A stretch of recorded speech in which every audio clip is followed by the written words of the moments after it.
How's it going, ladies and gentlemen? My name is Ruffled Rowlet, and welcome back to a brand new video. Now today, guys, we're going to be doing a top 5 countdown of the top 5 best fan games of 2018. Now before we get started, guys, keep in mind this list is based on my personal opinion, and all these games are fan games, so keep in mind you will only be able to play them on your computer, on your PC so to say, and not on your phone like on an Android or an iPhone through an emulator. This is a game you have to download and run the EXE of. I mention this because a lot of people do have that question often, but this is a video of the top 5 best fan games of 2018, not ROM hacks, but I will do a ROM hack one in the future as well. Either way, thank you so much for watching this video, and let's get right into it.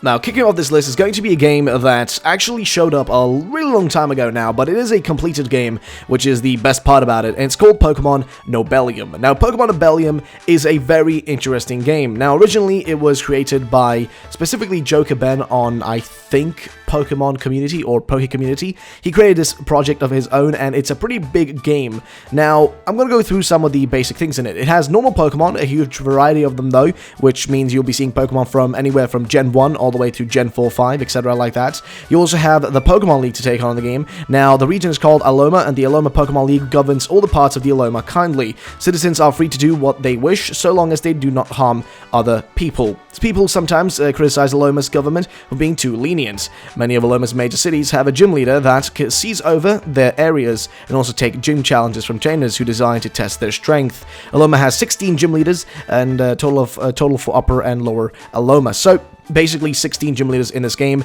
You get to play as, a male or a female in the game. You have a pretty cool professor, and you also have a great journey you take on with rivals, and then, of course, you have a evil team pretty much as well that shows up a little bit here and there called Team Venom.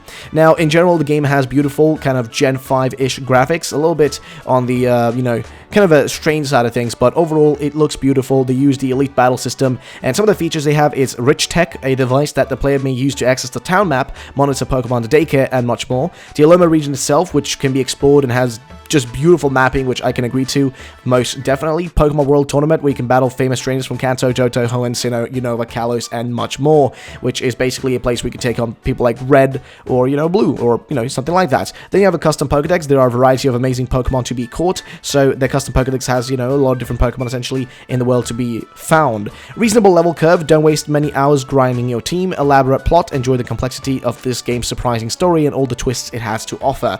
Then, of course, legendary and mythical encounters, discover an assortment of rare Pokemon. In general, the game has some awesome features. It is definitely worthwhile to try out. I did do a showcase video on it if you guys want to search that up. The game is completed, so it's a full game you can play through, and it has several hours of gameplay. But that's that one, guys. Let's go to the next one on the list. Now, coming in at the number 4 spot is going to be Pokemon Insurgents. Now, Pokemon Insurgents is a well-rounded game that most people know about. It is a very popular game as well, so let's take a look at some of the features of this game and why you should check it out. And before I get into that real quick here, I want to just point out that this list isn't in any particular order. These can be kind of viewed whatever way you want. So, number 4 may be equally as good as number 1, and number 3 may be equally as good as number, 5. So that's really not, like, a big deal in my eyes. They're just kind of in whatever order, but these are the top 5 games that I think are worthwhile playing for 2018. But either way, let's get into Insurgents itself. So as for the features, Pokemon Insurgents comes with numerous features, all designed to make your experience in the Pokemon world much better. Whether a casual player or a highly competitive one, Insurgents has something to offer you. The game features a new region and a great story, which I can attest to. The game has kind of this option of going between a dark storyline and a slightly lighter one, which is very interesting, a thing that we haven't seen anywhere before in a fan game, and they included that, which is bloody fantastic. You also get to choose between, like several different character models. I think have a total of 6 options to go between, and you can also change your outfits in the game, which is fantastic. And you get to explore the region of Tauren, an exciting and engaging area and freaking place that is filled, or just like filled to the brim with a lot of content to go through. The game also features Delta species Pokemon, a new variety of them as well, and also new Mega Evolutions are included, something like, you can find yourself a Mega Flygon as well. And the game does also feature, I think it's the only one on this list that still features this, online features. You can actually trade online with friends in Pokemon Insurgents. You can also go and Wi-Fi battle them and all that stuff. So the game does feature online for anybody who wants that. So definitely worthwhile checking out. There are a bunch of other things as well in the game. You have 3 different difficulties, play on the difficulty like made for your playstyle, a multitude of challenge modes like Nuzlocke, Randomizer, and many more. You get to, of course, customize your character with different clothings, catch 722 original Pokemon from Generation 1 to Generation 6, which I'm not sure if, they've added more, but the game is, of course, completed, and you do not even need any more Pokemon HMs with, that are learned in your party. Use HM items to use HMs without having the moves, so you can actually use a HM in, as an item instead of actually giving it to a Pokemon. Use armors on your Pokemon to increase their defense, and it has, of course, full functionality with battling simulators and that sort of stuff, so you can actually fill in your competitive needs. This game has everything you need. It is the perfect all-around fan game to actually go and play, so definitely give Insurgence a try if you're looking for a really awesome experience. Now let's go to the next one on the list. Now, next up is going to be Pokemon Gemstone. Now, this was made by Charizard 3, and Charizard 3 has made several of these games, and he makes them in a pretty decent pacing, and they're always really, really great, and they always turn out awesome. Now, this game is slightly different from the ones, I've talked about up till now. It doesn't have, crazy graphics or whatever. It just has really vibrant graphics and beautiful-looking Gen 3, tile sets, so to say. Now, this game is slightly different. It doesn't have any, change in, the general formula of the gameplay. It's pretty much the same formula we've seen in most Pokemon, games. You have a bunch of gyms, you take them on, and that sort of stuff. But they've, the pacing in it is just perfect. It's just the perfect amount of pacing, so you don't have to, spend too much time in one area and getting bored of it. The general, plot is very straightforward, but it also features Pokemon all the way until Gen 7. So here's some of the features in general for Pokemon Gemstone. It has edited 3rd generation tile sets, new moves, and also moves that have featured from later generations, aka Gen 7 and that sort of stuff. 2 rivals, so there's not one. 8 gym leaders, and of course Elite Four. New gym leaders instead of, old ones from previous games. New evolution methods for trade Pokemon. Follow Pokemon feature, which is apparently disabled, but, I think it does exist in the game, but I'm not sure if it changed that. Selection of existing Pokemon from generations, including Generation 7. Fairy type included. Mega evolutions. No evil team, actually. So there is no evil team in the game, which is kind of interesting. And, of course, new move pools, plus stats from all the Pokemon, new moves in general, and updated TM lists. So, in general, the game is filled with a bunch of different things. It's definitely a game worthwhile checking out, guys. Give it a try. Let's go to the next one on the list.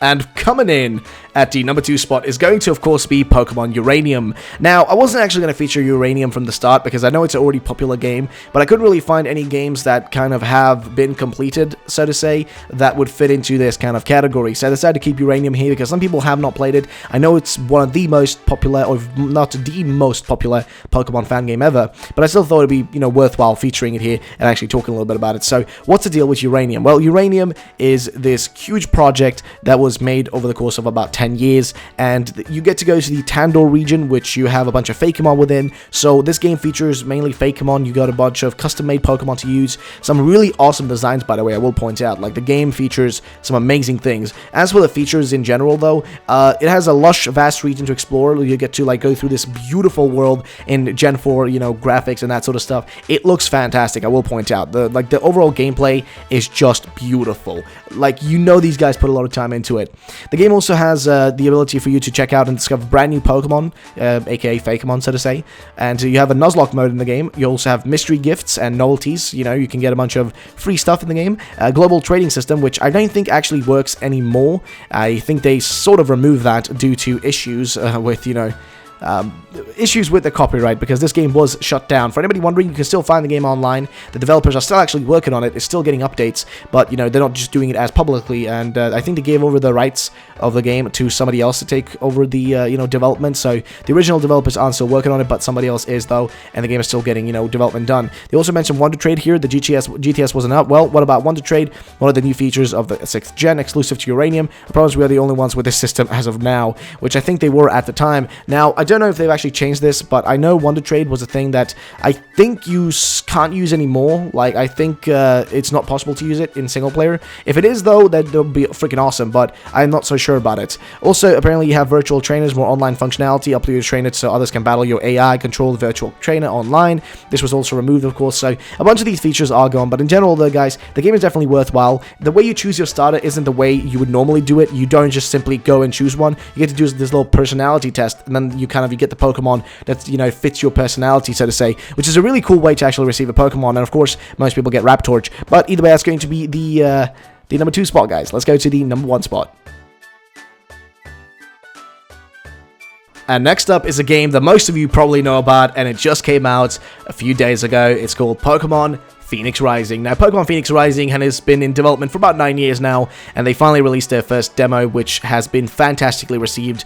You know, of course, there has been a few issues with bugs and that sort of stuff, but that is being hashed out and actually mostly fixed already with a brand new patch, so you guys can play the game and have a good time with it. I just want to mention that really quick, because a lot of people did have issues on launch day, but now the game has been kind of, you know, smoothed out, and it's getting better and better. So, what is Phoenix Rising? Well, it's a game that features a lot of crazy things, like not one thing, but several things. Now, the story in this game is slightly different from most games. The way the game in general works is very different from most Pokemon games. You get to have choices, and every choice has a consequence. You don't simply just jump into the game, you know what I mean, and just go through it the normal way you would always do. There are consequences to the things you do. There are paths you can follow. Your story and your gameplay changes depending on how you react to the world, and that is really the most awesome part about this game. And on top of that, of course, keep in mind, the game has the most beautiful graphics I have ever seen. It is the most beautiful Pokemon fan game I have ever witnessed. It just looks fantastic. It is seriously just the top of the top when it comes to the graphical just looks of it. Now, the game also features several characters that are really awesome. You've got Perrin, which I think is great. Got Lynn. You also have Regan, and of course, there will be more characters in the future when the game gets, you know, in the future when the game gets more updates and more demos and whatnot. The game, like I said, has a choice-determined gameplay, so the decisions you make during the main quest and the side quest will have various outcomes. Rarely is it ever a simple choice between good and bad. In a morally grey world, there is never an easy answer. Character customization is a thing. You can, you know, just make your character be the way you want the character to be. You have skill trees in the game as well, and of course a quest system, which is fantastic, with awesome UI that pops up when things like that, you know, just when there is a quest to do, there's this beautiful like, you know, UI thing popping up on your screen. Of course, multiple save files are a thing. Got 3 save files in it. They also will have difficulty modes, which you can, you know, basically play Nuzlocke modes in the game, but that is currently not in the game yet. You also have the Pokestrap, which is really awesome, by the way. I love that feature. The game will also feature new Mega Evolutions and forms, so you will have Mega Flygon, Horizon form, and Mega Frostlass, Mega Lilligant, Mega Arcanine, Mega Starmie, like a bunch of awesome things, as well as the Let's Play mode, which is not yet out, I think. The Let's Play mode for the game is not yet available, as far as I've understood, but in general, the game is filled with stuff. Also, relic forms, forgot to mention that. The game is just brimming with content, but I don't want to spoil too much of that, guys. I want you to go and experience the game for yourself. Of course, I'm going to link down below for you guys to check out these things. Either way, thank you so much for watching this video, guys. I'll see you all the next time. Bye-bye.